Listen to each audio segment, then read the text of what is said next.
Okay, class, this is chapter 8, 8.5 section, and 8.6, so that would be Lewis structures and resonance structures. So let's take a look. Lewis structures are representations of molecules showing all their electrons, bonding and non-bonding. Although I would probably change this to say not showing all their electrons, I would say they're showing all their valence.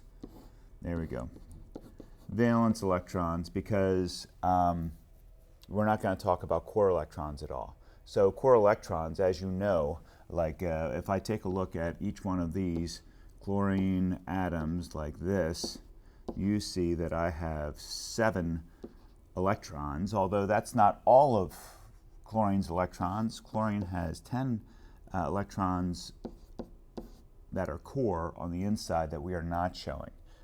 They are neon's electron configuration. So, and then on the other side here, of course, I have in the green, as you can see, 7 of this chlorine, and again, 10 core electrons. So we're not talking about the core electrons at all, only talking about the valence electrons. I've already talked about in class, if you've had me in class, if you're online, then this might be something new, but the Lewis dot diagrams. So valence electrons versus core electrons. So the outside of the core electrons are the valence electrons. For instance, if we're talking about aluminum, I have 13 electrons and 13 protons. That's why aluminum has a charge of 0 as an atom. Now, the core electrons is 10, which means that we have neon's electron configuration there, which means they're all very stable and they don't want to move. But I do have 3 electrons outside of neon's electron configuration. Okay, if you actually write out the electron configuration, it looks something like this. And when you look at the third main energy level for aluminum, you will notice that there are 2 in the S and 1 in the P, and that adds up to 3 valence electrons, which is why aluminum has 3 valence electrons. That means that this right here is the electron configuration of neon, which is what makes them core electrons. And I have 2 plus 2 plus 6 is 10 electrons. And that's where that all comes from. So I can explain that all by showing you that. So we take a look. Now, what I have down here with the blue arrows is called an orbital diagram. And that shows us that we have 2 electrons in the S and 1 in the P, when actually, when these electrons are available to bond with something else, with another atom, then they kind of spread out. So the 3s and the 3p almost become like one layer of 4 orbitals, and each one of these orbitals then takes the side of the imaginary dotted line box that goes around aluminum. Now, we don't have to write the box at all. All you need to know is that between the S and the P there are 4 orbitals, and if we have 3 electrons, they spread themselves out to look like this. So we have, there's one, or it can look like this, or it can look like this. So where the electrons actually go is not really that important, as long as you have 3 electrons that are spaced equally around the box, the imaginary box around aluminum. And that's a Lewis dot diagram. Now, we use the Lewis dot diagrams to show how when aluminum bonds with 3 bromines, that each one of these 3 electrons then fills a spot in bromine's electron configuration. Okay, so that's where the bonding occurs. When that happens, bromine develops a -1 charge. Each one of these develops a -1 charge, and aluminum develops a +3 charge because it loses 3 electrons. Okay, and that's how this all works. So if I were to write like a Lewis structure for aluminum bromide, I would show 3 bromines, each one gaining a -1 charge from 1 electron that it received from aluminum, and aluminum has a +3 charge because it lost 3 valence electrons. That's the ionic side of this. Now we're going to talk about the covalent side of this. So what do we do when we're writing a covalent compound? So that would be P is a nonmetal, Cl is a nonmetal. I have 1 P and 3 Cls. So the first thing I do is I add up the number of valence electrons to make sure at the end that we show all 26 electrons.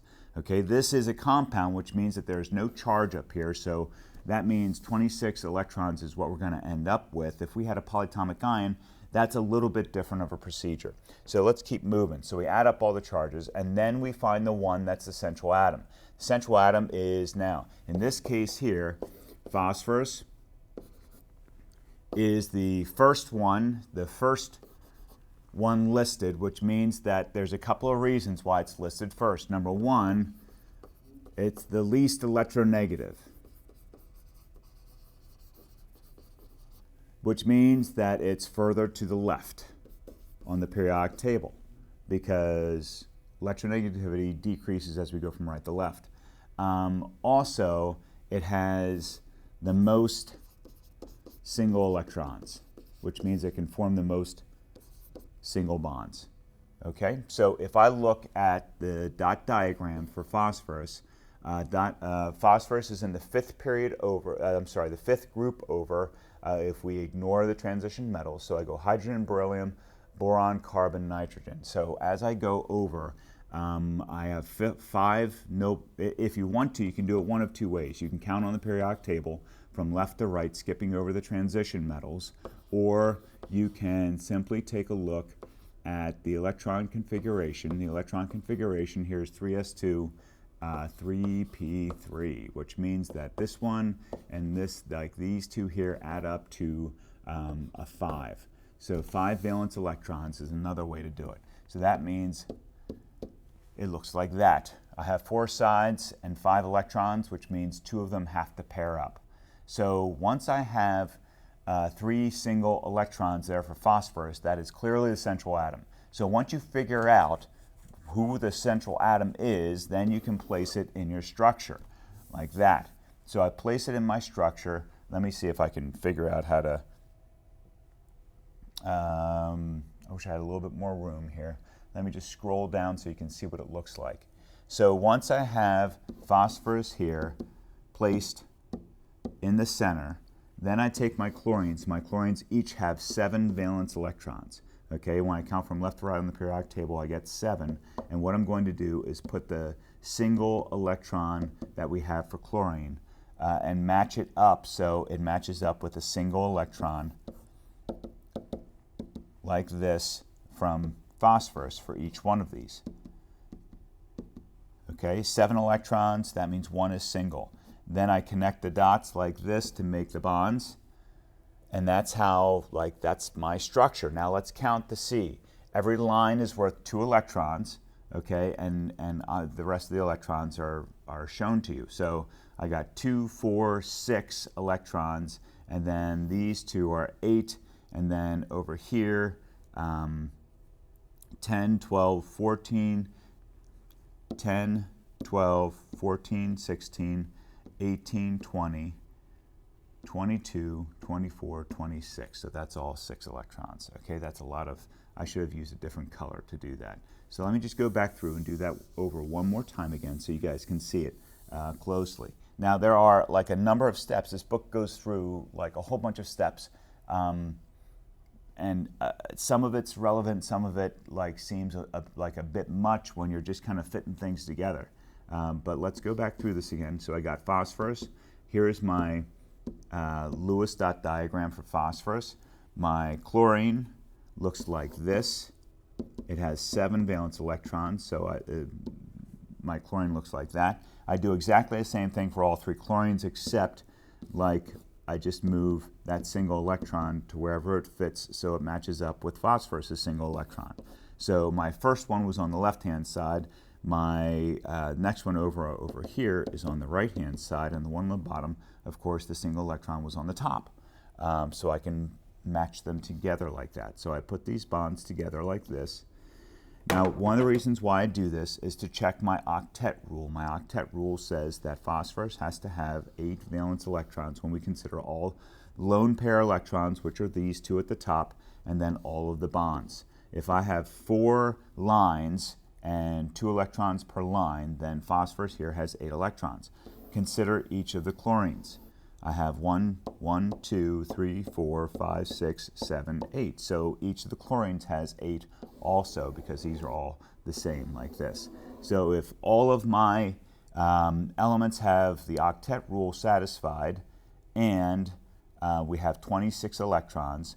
1, 2, 3, 4, 5, 6, 7, 8, 9, 10, 11, 12, 13, 14, 15, 16, 17, 18, 19, 20, 21, 22, 23, 24, 25, 26. And then we know our structure is good. And our structure looks like this. And then we fill in the extra electrons.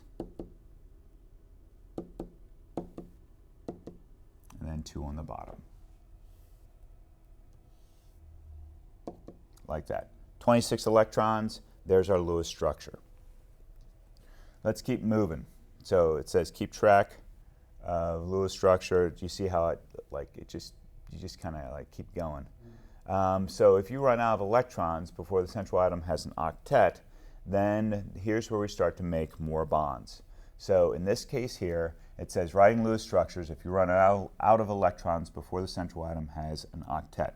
So let's put in our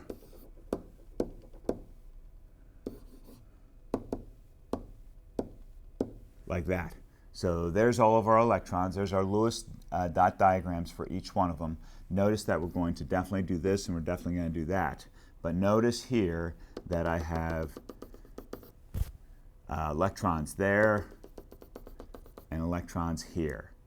And all I need to do then is to hook these 2 up and to hook these 2 up. And now I have a triple bond between carbon and nitrogen. Triple bond's the highest. You can't go higher than triple bond. So that's what they're showing you here. If now I have, if these lines are worth 2 electrons, now carbon has an octet.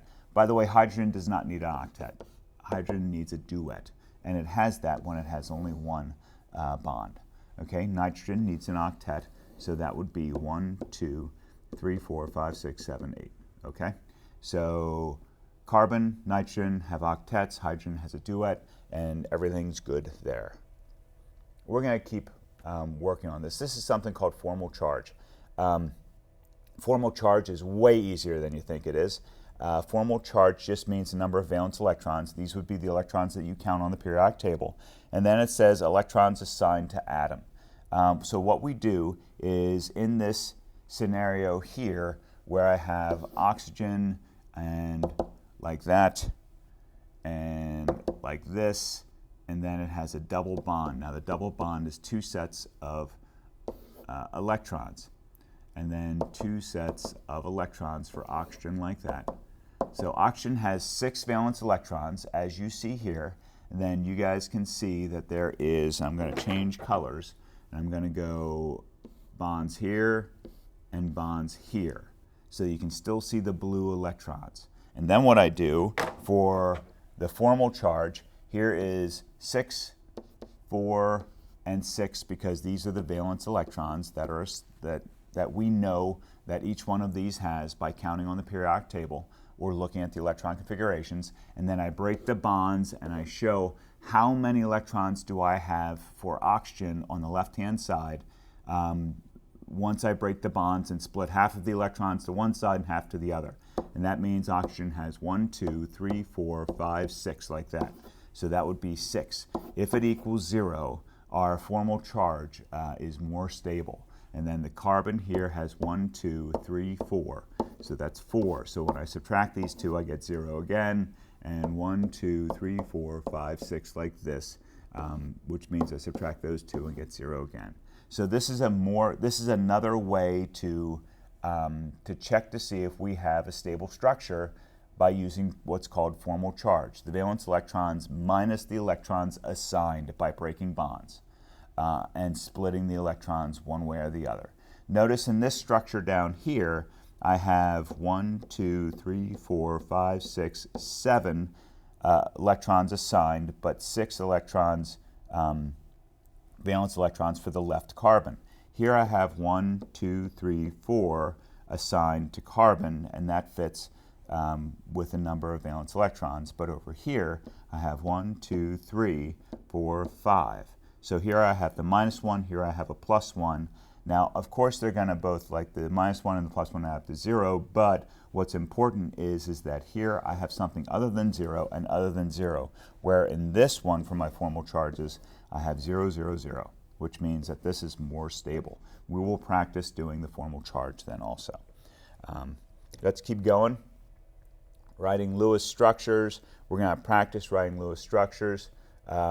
Resonance structures is 8.6, so I'll do 8.6 after this break.